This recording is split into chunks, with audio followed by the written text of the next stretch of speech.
আগামী 20শে জানুয়ারি থেকে বাড়ি বাড়ি গিয়ে নতুন ভোটারদের তথ্য সংগ্রহ করা হবে জানিয়েছেন নির্বাচন কমিশন ইসি। রবিবার নির্বাচন কমিশন সচিবালয়ের সিনিয়র সহকারী সচিব মোহাম্মদ নাসিরউদ্দিন চৌধুরীর স্বাক্ষরিত পরিপত্রে এই তথ্য জানানো হয়।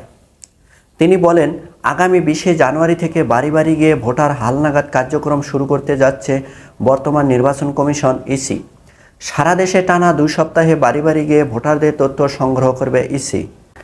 ইসি আরও জানায়, ভোটার তালিকা হালনাগাদ কর্মসূচি 2025-এ ভোটারযোগ্য নাগরিকদের তথ্য সংগ্রহ ও সুপারভাইজারের মাধ্যমে যাচাই বাছাই কার্যক্রম আগামী 20শে জানুয়ারি থেকে পরবর্তী 2 সপ্তাহ পর্যন্ত অথবা শুরুর তারিখের পরবর্তী 2 সপ্তাহ ভোটারদের বাড়ি বাড়ি গিয়ে সম্পন্ন করা হবে।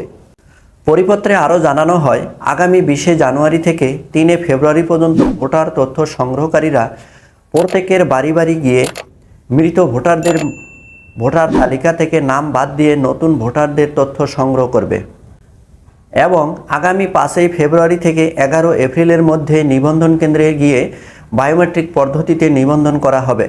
এছাড়া 2018 সালে 1 জানুয়ারি বা তার পূর্বে যাদের জন্ম অথবা বিগত ভোটার তালিকায় হালনাগাদ কার্যক্রমে যারা বাদ পড়েছেন তাদেরও নাম নতুন করে নিবন্ধন করা হবে।